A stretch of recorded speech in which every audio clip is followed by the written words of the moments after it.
ಸ್ನೇಹಿತರೆ ನಮಸ್ಕಾರ. ನಿನ್ನೆ ಮತ್ತೊಂದು ಘಟನೆಯನ್ನು ತಾವು ಎಲ್ಲರೂ ಕೇಳಿದಿರಿ ಅಂತ ನಾನು ಅಂದ್ಕೊಳ್ತೇನೆ. ತೆಲಂಗಾಣ ಅಂದರೆ ಹೈದರಾಬಾದು ಪ್ರಾಂತ್ಯದಲ್ಲಿ ನಡೆದಂತಹ ಒಂದು ಘಟನೆ. ತಾಯಿ ಮತ್ತು ತನ್ನ ಇಬ್ಬರು ಮಕ್ಕಳು ಯಾವ ಭಯವೂ ಇಲ್ಲದೇನೆ, ಈಗ ನಾವೆಲ್ಲರಿಗೂ ಸಾಯಬೇಕು ಅಂತಂದರೆ ಸ್ವಲ್ಪ ಭಯ ಇರುತ್ತೆ, ಹೇಳ್ತೀವಿ, ಮನೆಯಲ್ಲೆಲ್ಲ ಎದುರಿಸ್ತೀವಿ. ಕೆಲವು ಸತಿ ಮಕ್ಕಳು ಅಪ್ಪ ಅಮ್ಮನಿಗೆ ಎದುರಿಸಲ್ವ, ನನಗೆ ಅತ್ತ ಕೊಡಲ್ಲ ಇತ್ತ ಕೊಡಲ್ಲ ಅಂತಂದರೆ ನಾನು ಹಂಗೆ ಮಾಡ್ಕೊಂಬಿಡ್ತೀನಿ ಹಿಂಗೆ ಮಾಡ್ಕೊಂಬಿಡ್ತೀನಿ ಅಂತ ಎದುರಿಸ್ತವೆ. ಆದರೆ ಅಷ್ಟು ಸುಲಭ ಅಲ್ಲ. ನಮ್ಮನ್ನು ನಾವು ಕೊಂದ್ಕೊಳ್ಳೋದಿದೆಯಲ್ಲ, ಇಟ್ಸ್ ನಾಟ್ ಈಸಿ. ಆದರೆ ಆ ತಾಯಿ ನಿರರ್ಗಳವಾಗಿ ನಿರ್ಭಯವಾಗಿ ಎದುರುಗಡೆ ಟ್ರೈನ್ ಬರ್ತಾ ಇದ್ದರೂ ಕೂಡ ತನ್ನ ಎರಡೂ ಕೈಗಳಲ್ಲಿ ಒಂದೊಂದು ಮಕ್ಕಳನ್ನು ಹಿಡ್ಕೊಂಡು ತನ್ನ ಎದೆಯನ್ನು ಆ ರೈಲು ಕೊಟ್ಟಲಲ್ಲ ಆ ಮಹಾತಾಯಿ.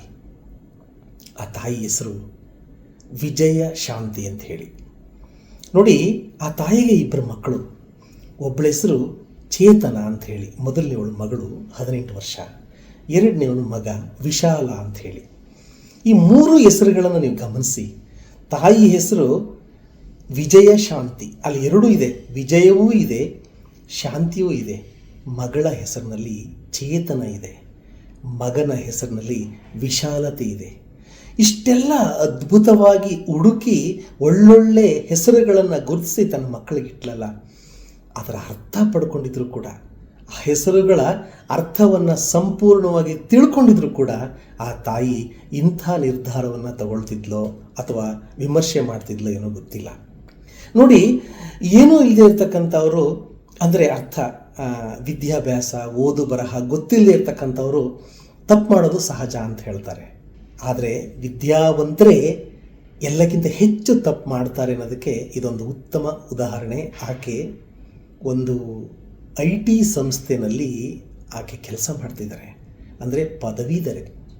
ಒಂದು IT ಕಂಪ್ನಿನಲ್ಲಿ ಕೆಲಸ ಮಾಡ್ತಾ ಇರ್ತಕ್ಕಂಥ ತಾಯಿ 18 ಮತ್ತು 17 ವರ್ಷದ ಪ್ರಾಯದ ಮಕ್ಕಳನ್ನು ಕರ್ಕೊಂಡು ತಾನು ಆತ್ಮಹತ್ಯೆಗೆ ಒಳಗಾಗಿದ್ದಾಳೆ ಅಂತಂದರೆ ಇದನ್ನು ತಿಳುವಳಿಕೆ ಇಲ್ಲದೆ ಮಾಡಿದ್ರು ಅಂತನೋ ಅಥವಾ ಇನ್ನು ಹೇಗೆಲ್ಲ ನೀವು ವ್ಯಾಖ್ಯಾನ ಮಾಡ್ತಾರೋ ಮಾಡ್ಕೊಳ್ಳಿ.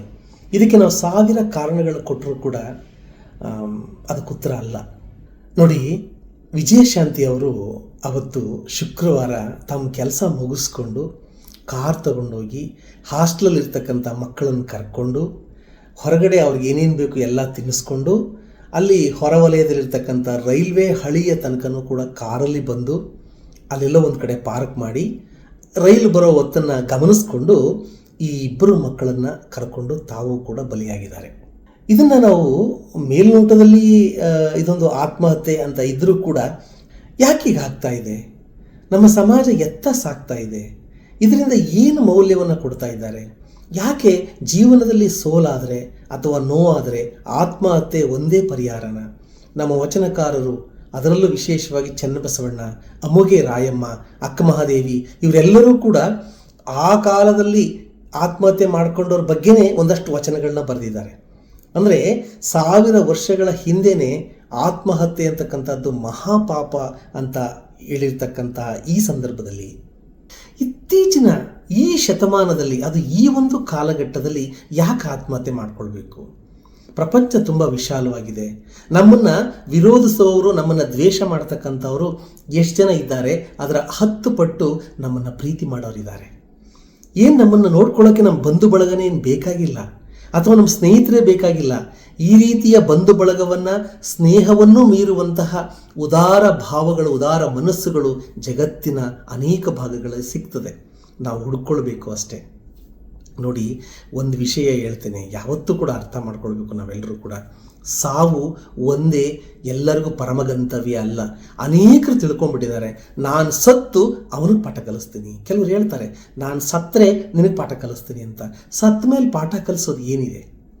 ಅಥವಾ ಯಾರದ್ದೋ ದ್ವೇಷಕ್ಕೆ, ಯಾರದ್ದೋ ಮೇಲಿನ ಕೋಪಕ್ಕೆ ನಾವು ಪಾಠ ಕಲಿಸ್ತೀನಿ ಅಂತ ಹೇಳಿ ನಮ್ಮ ಒಂದು ಅಮೂಲ್ಯವಾದ ಬದುಕನ್ನು, ಆ ಭಗವಂತ ಕೊಟ್ಟಿರ್ತಕ್ಕಂತಹ ಒಂದು ಅದ್ಭುತವಾದ ಚೈತನ್ಯವನ್ನು ನಮ್ಮ ಕೈಯಾರೆ ನಾವು ಯಾಕೆ ಹಾಳು ಮಾಡ್ಕೊಳ್ಬೇಕು ಅಲ್ವಾ? ನೀವು ಸುಮ್ಮನಿದ್ರೂ ಸಾವು ಬರುತ್ತೆ, ನೀವು ಇಲ್ಲದೇ ಇದ್ದರೂ ಬರುತ್ತೆ. DVG ಅವರು ಹೇಳಿದಾರಲ್ಲ, ಇರುವ ಕೆಲಸವ ಮಾಡು ಕಿರಿದೆನದೆ ಮನಸ್ಸಿಟ್ಟು ದೊರೆತದ ಹಸಾದವೆಂದುಣ್ಣು ಭರಿಸು ಲೋಕದ ಭಾರವ ಆ ಕಾಲನ ಕರೆ ಬರಲ್ ಹೊರಡೊರಡು ಮಂಕುತಿಮ್ಮ ಅಂತ ಹೇಳಿ ಯಾವತ್ತಾದರೂ ಒಂದು ದಿವಸ ನಿಮಗೆ, ಅಂದರೆ ನೀವು ಬರಬೇಕಾದ್ರೇ ಒಂದು ರಿಟರ್ನ್ ಟಿಕೆಟ್ ತಗೊಂಡಿರ್ತೀರ, ನೀವು ವಾಪಸ್ ಹೋಗಲೇಬೇಕು ಅಂಥ ದಿನ ನಿಮ್ಮ ಪಾಲಿಗೆ ಬರುತ್ತೆ. ಆ ಬರೋ ತನಕ ನೀವು ಕಾಯಬೇಕಷ್ಟೇ. ನಮ್ಮನ್ನು ನಾವು ಯಾಕೆ ಕೊಂದ್ಕೋಬೇಕು ಅಲ್ವಾ? ಆದ್ದರಿಂದ ಈ ಒಂದು ಘಟನೆ ನಿಜವಾಗ್ಲೂ ಕೂಡ ನನಗೆ ಮನ ಕಲಕ್ತು. ಯಾಕೆಂತಂದರೆ 18 ವರ್ಷ ಪ್ರಾಯದ ಹೆಣ್ಣುಮಗಳು 17 ವರ್ಷ ಪ್ರಾಯದ ಗಂಡು ಮಗನನ್ನು ಕೈ ಹಿಡ್ಕೊಂಡು ಹೇಗೆ ಆ ಕಾಲನ, ಆ ಯಮನ ಕೈಗೆ ಈ 2 ಕುತ್ತಿಗೆಗಳನ್ನು, ಆ ಯಮನ ಕುಣಿಕೆಗೆ ಈ 2 ಕುತ್ತಿಗೆಗಳನ್ನು ತಾಯಿ ಯಾಕಾದರೂ ಕೊಟ್ಟಳು. ಗಂಡ ದುಬೈನಲ್ಲಿದ್ದಾರೆ, ಅವರು ಕೂಡ ಕಾರ್ಯನಿರ್ವಹಿಸ್ತಾ ಇದ್ದಾರೆ. ಈಗೇನೂ ಕೂಡ ಒಂದು IT ಕಂಪನಿಯಲ್ಲಿ ಕೆಲಸ ಮಾಡ್ತಿದ್ದಾರೆ. ಮಕ್ಕಳು ಹಾಸ್ಟೆಲ್ನಲ್ಲಿ ಓದ್ತಿದ್ದಾರೆ. ಏನೇ ಒತ್ತಡಗಳಿರಲಿ, ಏನೇ ಸಮಸ್ಯೆಗಳಿರಲಿ, ಅದಕ್ಕೊಂದು ಪರಿಹಾರ ಅಂತ ಇದ್ದೇ ಇರುತ್ತೆ. ಅದಕ್ಕೆ ನಾನು ಅಂದ್ಕೊಳ್ಳೋದೇನು ಅಂತಂದರೆ, ನೋಡಿ, ಯಾವತ್ತೂ ಕೂಡ ನಮ್ಮ ಮನಸ್ಸಿನ ದುಗುಡಗಳನ್ನು, ನಮ್ಮ ನೋವುಗಳನ್ನು, ನಮ್ಮ ವೇದನೆಗಳನ್ನು ನಾವು ಯಾರತ್ತನಾರು ಹೇಳ್ಕೊಳ್ಳೇಬೇಕು. ಯಾವಾಗ ನಮ್ಮ ಭಾವನೆಗಳನ್ನು ಅಥವಾ ನಮ್ಮ ನೋವುಗಳನ್ನು ಒಂದು ಸ್ವಲ್ಪ ಇನ್ನೊಬ್ಬರ ಹತ್ರ ನಾವು ಶೇರ್ ಮಾಡಿದಾಗ ಒಂದಷ್ಟು ಸಲಹೆ ರೂಪದಲ್ಲೋ ಅಥವಾ ಒಂದು ಸಾಂತ್ವನದ ರೂಪದಲ್ಲೋ ನಮ್ಮ ಮನಸ್ಸು ಆ ಭಾರವಾಗಿರ್ತಕ್ಕಂಥದ್ದು ಸ್ವಲ್ಪ ಅಗರ ಆಗುತ್ತದೆ. ಎಲ್ಲವನ್ನ ಒಳಗಡೆ ತುಂಬ್ಕೊಂಡ್ಬಿಟ್ಟು ಒಂದೇ ಸತಿ ಅದು ಬ್ಲಾಸ್ಟ್ ಆದರೆ ಈ ರೀತಿಯ ಅನಾಹುತಗಳಿಗೆ ಕಾರಣ ಆಗ್ತದೆ. ಆಮೇಲೆ ಇನ್ನೊಂದು ಗಮನಿಸಿ, ಈ ಆತ್ಮಹತ್ಯೆಯ ಕೇಸ್ಗಳು ಹೇಗೆ ಅಂತ ಹೇಳಿದ್ರೆ, ನಾನೇ ನೋಡಿದ ಒಂದು ನಿದರ್ಶನ ನಮ್ಮೂರಿನಲ್ಲಿ. ನನ್ನ ಜೊತೆಯಲ್ಲಿ ಓದ್ತಿದ್ದಂತಹ ಒಂದು ಹುಡುಗಿ, ಅಂದರೆ ಅವ್ರ ಮದುವೆಯಾಗಿ ಆ ಕಾಲಾನಂತರದಲ್ಲಿ ಅವ್ರ ಆತ್ಮಹತ್ಯೆಯನ್ನು ಮಾಡಿಕೊಂಡ್ರು. ಆ ಸಂದರ್ಭದಲ್ಲಿ ನಾನು ಕಣ್ಣಾರೆ ನೋಡಿದಂತಹ ಒಂದು ಘಟನೆ ಏನಪ್ಪ ಅಂತಂದರೆ, ಗಂಡನ ಮನೆಯಲ್ಲಿ ಜಗಳ ಮಾಡಿಕೊಂಡು ತವರು ಮನೆಗೆ ಬಂದು ಏಕಾಏಕಿ ಬಸ್ ಇಳಿದು ಮನೆಗೆ ದಡದಡ ಅಂತ ಹೋಗಿ ಅಲ್ಲಿ ಯಾವುದೋ ಮಂಚದ ಕೆಳಗಡೆ ಒಂದು 5 ಲೀಟರ್ ಸೀಮೆಣ್ಣೆ ತಂದಿಟ್ಟಿದ್ರು ಅವ್ರ ಪೇರೆಂಟ್ಸು. ಅದನ್ನು ತನ್ನ ಮೈ ಮೇಲೆ ಸುರ್ಕೊಂಡು ಹಿಂದೆ ಮುಂದೆ ಏನು ಯೋಚನೆ ಮಾಡಲಿಲ್ಲ, ಬೆಂಕಿ ಹಚ್ಕೊಳ್ತಾಳೆ. ಆಗ ಅಕ್ಕಪಕ್ಕದಲ್ಲಿ ಇದ್ದವರು ಹೇಗೋ ಬಂದು ಅವಳನ್ನು ಬದುಕಿಸ್ತಾರೆ. ಅಂದರೆ ಅರ್ಧ ಸತ್ತೋಗಿರ್ತಾಳೆ ಆಲ್ರೆಡಿ. ಆ ಸಂದರ್ಭದಲ್ಲಿ ನಾನು ಕೂಡ ಅಲ್ಲಿದ್ದೆ, ಒಮ್ಮತ್ತೂರಿನಲ್ಲಿ. ಆ ಸಂದರ್ಭದಲ್ಲಿ ನಾನು ಹೋಗಿ, ಯಾಕಮ್ಮ ಹಿಂಗೆ ಮಾಡಿಕೊಂಡೆ, ನೀನು ಎಂಥ ಕೆಲಸ ಮಾಡಿದೆ ಅಂತ ನಾನು ಕೇಳಿದಾಗ ಆಕೆ ಹೇಳಿದ್ದು ಒಂದೇ ಒಂದು ಉತ್ತರ. ಏನು ಅಂತಂದರೆ, ಉತ್ತರ ಅನ್ನೋದಕ್ಕಿಂತ ಹೆಚ್ಚಾಗಿ ರಿಕ್ವೆಸ್ಟ್, ವಿನಂತಿ ಮಾಡ್ಕೊಳ್ತಾಳೆ. ನಾನು ತಪ್ಪು ಮಾಡಿಬಿಟ್ಟೆ, ನಾನು ದುಡುಕ್ಬಿಟ್ಟೆ, ನನ್ನನ್ನು ಹೇಗಾದರೂ ಬದುಕಿಸ್ಕೊಳ್ಳಿ ಅಂತ. ಆಲ್ಮೋಸ್ಟ್ 70-80% ಬೆಂದೋಗಿರ್ತಕ್ಕಂಥ ದೇಹ ನಾನು ಮಾಡಿದ್ದು ತಪ್ಪು ಅಂತ ಆ ಕ್ಷಣದಲ್ಲಿ ನೋಡಿ ಮನಸ್ಸು ಬಂದುಬಿಡುತ್ತೆ. ಅದರಿಂದ ಆ ನಂತರ ಅವ್ರು ಏನೂ ಮಾಡೋಕ್ಕಾಗದಿರುವಂತಹ ಪರಿಸ್ಥಿತಿ ತಲುಪಿಬಿಟ್ಟಿರ್ತಾರೆ. ಆತ್ಮಹತ್ಯೆಗಳನ್ನು ಮಾಡ್ಕೊಳ್ತಕ್ಕಂಥ 90% ಜನರು ಇದೇ ಒಂದು ಮಾಡ್ಕೊಳ್ಳೋಕ್ಕಿಂತ ಮುಂಚೆ ಮತ್ತು ಮಾಡಿದ ನಂತರದ ಈ ಒಂದು ಒತ್ತಡದಲ್ಲೇ ಸಿಲುಕೊಳ್ತಾರೆ. ಅವ್ರು ಇನ್ನೇನು ನನ್ನ ಪ್ರಾಣ ಹೋಗ್ತದೆ ಅನ್ನುವ ಒಂದು ಕಡೆ ಕ್ಷಣದಲ್ಲಿ ನಾನು ತಪ್ಪು ಮಾಡಿಬಿಟ್ಟೆ, ಹೇಗಾದರೂ ನಾನು ಬದುಕಿಸಿ ಅಥವಾ ನಾನು ಬದುಕೊಳ್ಬೇಕು ಅಂತ ಅನ್ನುವಷ್ಟರಲ್ಲಿ ಕೈ ಮೀರೋಗ್ಬಿಟ್ಟಿರ್ತದೆ. ಆದ್ದರಿಂದ ದಯವಿಟ್ಟು ಅರ್ಥ ಮಾಡ್ಕೊಳ್ಳಿ, ಈ ದೇಹ ಸುಮ್ಮನೆ ಬಂದಿಲ್ಲ.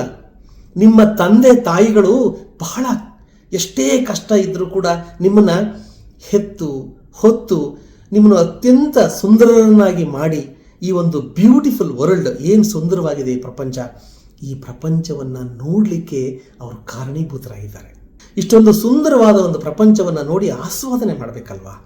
ಹಾಗಂತೇಳಿ ಪ್ರಪಂಚದಲ್ಲಿ ಇರೋದೆಲ್ಲ ಸುಂದರ ಅಂತ ಅಂದ್ಕೊಳ್ಬೇಡಿ. ಸೌಂದರ್ಯದ ಹಿಂದೆ ಒಂದಷ್ಟು ಕೊಳಕು ಇದ್ದೇ ಇರುತ್ತೆ. ಆದರೆ ನಾವು ನೋಡಬೇಕಾಗಿರೋದು ಆ ಸೌಂದರ್ಯವನ್ನು, ಆ ಸುಂದರತೆಯನ್ನು ಅನುಭವಿಸ್ತಾ ನಾವು ಮುಂದೆ ಸಾಗಬೇಕು, ಕೊಳಕನ್ನು ಬಿಟ್ಟು ಹೋಗ್ತಾ ಇರಬೇಕು. ಈ ಒಂದು ಮನಸ್ಥಿತಿ, ಒಂದು ಮನೋಧೈರ್ಯ, ಆ ಮನೋಭಾವ, ಆ ಮನೋಭಿಲಾಷೆ ನಮ್ಮದಾಗಬೇಕು. ಯಾರೇ ಸತ್ರು ಸಾವೇ ತಾನೆ. ನೋಡಿ, ಒಮ್ಮೆ ಹೋದ ಮೇಲೆ ಅವ್ರನ್ನ ವಾಪಸ್ ತರೋಕ್ಕಾಗಲ್ಲ. ಆದ್ದರಿಂದ ನಾನು ಇರುವವರಿಗೆಲ್ಲರಿಗೂ ನಾನೊಂದು ವಿನಂತಿ ಏನು ಅಂತಂದರೆ, ನಿಮ್ಮ ಕೋಪವನ್ನು ನಿಮ್ಮ ಬುದ್ಧಿ ಕೈಗೆ ಕೊಡಬೇಡಿ. ನಿಮ್ಗೆಂಥ ಆವೇಶ ಬರಲಿ, ನಿಮ್ಗೆಂಥ ಕೋಪ ಬರಲಿ, ಯಾರ ಮೇಲೆ ಏನೇ ಸಿಟ್ಟಿರಲಿ, ಆ ಸಿಟ್ಟಿಗೆ ಒಂದು ಮಿತಿಯನ್ನು ಹಾಕೊಳ್ಳಿ. ಒಂದು ವೇಳೆ ನಿಮ್ಮ ಕೈಲಿ ಕಂಟ್ರೋಲ್ ಮಾಡೋಕ್ಕಾಗೋದೇ ಇಲ್ಲ ಅಂತ ಅಂದ್ಬಿಟ್ರೆ ಆ ಜಾಗ ಬಿಟ್ಟು ಎಲ್ಲಾದರೂ ಒಂದಷ್ಟು ದೂರ ಹೋಗ್ಬಿಡಿ. ಆ ಕ್ಷಣದಲ್ಲಿ ಬರ್ತಕ್ಕಂಥ ಕೋಪದ ಕೈಗೆ ನಿಮ್ಮ ಬುದ್ಧಿಯನ್ನು ಕೊಟ್ಟರೆ ನಾವು ಸರ್ವನಾಶ ಆಗ್ಬಿಡ್ತೀವಿ. ಆದ್ದರಿಂದ ನೋಡಿ, ನಮ್ಮ ಕಣ್ಣೆದುರುಗಡೆ ಶ್ರೀಮತಿ ವಿಜಯಶಾಂತಿ ರೆಡ್ಡಿ ಮತ್ತು ಚೇತನ ರೆಡ್ಡಿ, ವಿಶಾಲ ರೆಡ್ಡಿ 3 ಜೀವಗಳು ಬಲಿಯಾಯಿತು.